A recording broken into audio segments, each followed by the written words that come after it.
Welcome to This Explainer. Today, we're diving into a truly fascinating intersection. We're going to explore how an ancient piece of Jewish wisdom perfectly aligns with some of today's most cutting-edge behavioral science. It's actually pretty amazing to discover how ideas from literally thousands of years ago provide a surprisingly precise roadmap for our modern lives.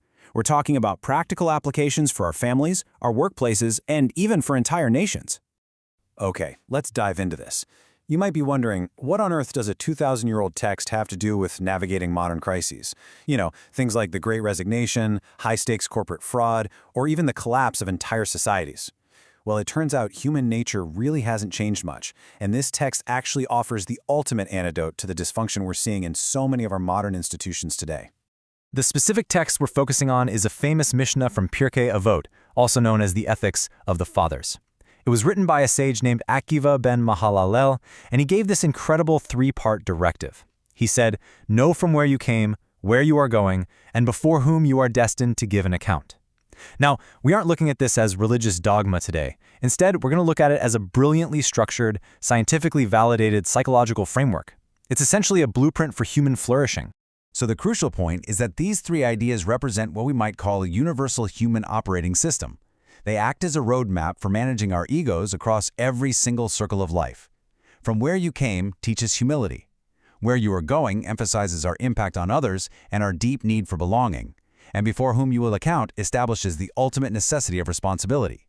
When we follow this system, we thrive. When we ignore it, well, that's when we see catastrophic failures. Let's break down that very first pillar. Pillar number 1, from where you came, humility and safety. This first pillar is all about remembering our origins. Whether you're an entry-level employee or the CEO of a massive company, our human starting point is exactly the same. Remembering this prevents arrogance. And we can connect this directly to modern research by Harvard professor Amy Edmondson on psychological safety. This is the shared belief that you won't be punished or humiliated just for speaking up or making a mistake. When a leader remembers where they came from, they don't lead with an iron fist, they lead with empathy, and that creates this absolutely essential safety. And this brilliantly illustrates the stark contrast in management styles. On one hand, you have abusive supervision. These are leaders who have completely forgotten their shared humanity. Research shows this leads directly to emotional exhaustion and what's called organizational dehumanization, where people basically just feel like cogs in a machine. But on the flip side, ethical leadership builds trust and frames work as a shared learning opportunity. It's night and day.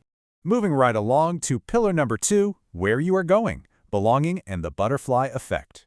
In a practical sense, where you are going means understanding the butterfly effect of our actions. Like, how does our behavior today actually impact our future? Decades of research by psychologists like Roy Baumeister and Mark Leary prove that the need to belong isn't just a nice-to-have preference. It is a fundamental, powerful human motivation.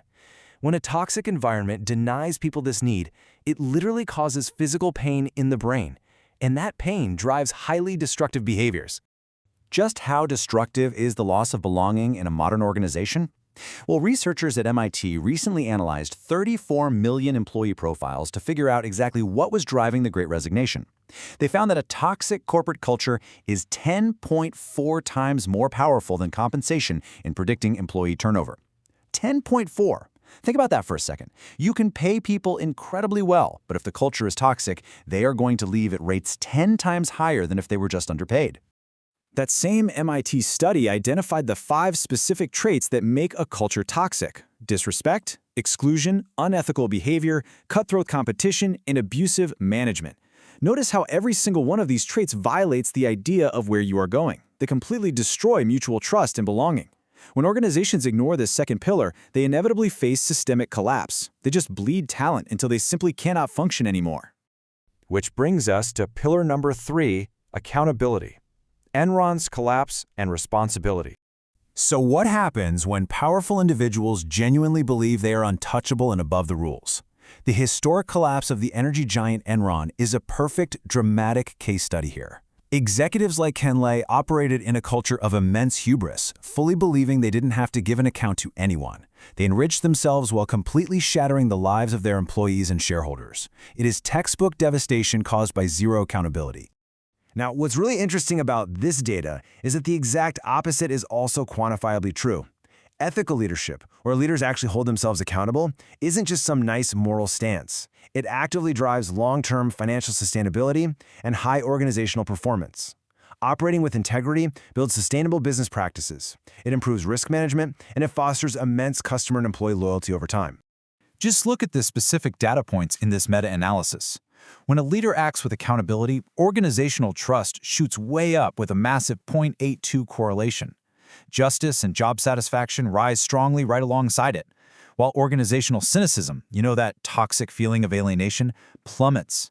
Accountability literally engineers a highly engaged, thriving workforce. Now let's zoom out to the broader circles of life, from the individual to society. Up until now, we've mostly talked about individuals and corporations, but this blueprint absolutely scales up to entire nations. To understand societal collapse, political scientist Ted Gurr points to a concept called relative deprivation. This is the tension that builds up when there's a gap between what citizens believe they are justly entitled to and what the state actually provides. Unaccountable, extractive institutions widen this gap, and that leads directly to mass aggression. We can actually see how different levels of accountability handle this deprivation in the real world. Back in the early 2000s, during the Ukrainian Orange Revolution, citizens were deprived of a fair election. But the state courts eventually held themselves accountable, ordered a recount, and eased the tension, which avoided massive violence. Conversely, look at the Haitian Revolution. An unresponsible elite completely ignored the deprivation of the enslaved and poor populations. The total lack of accountability resulted in explosive, violent revolution. When leaders don't answer to the people, the entire system breaks.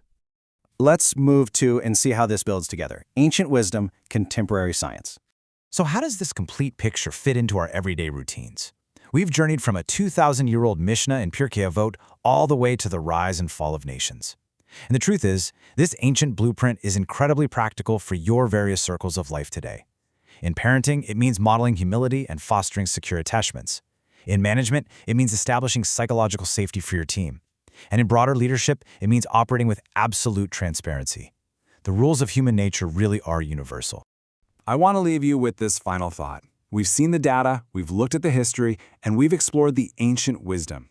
Knowing where you came from, where you are going, and who you are accountable to truly is the ultimate human operating system. So which of these three principles do you most need to apply in your own circle of life tomorrow morning? Take that question with you. Thanks so much for joining me on this explainer, and keep learning.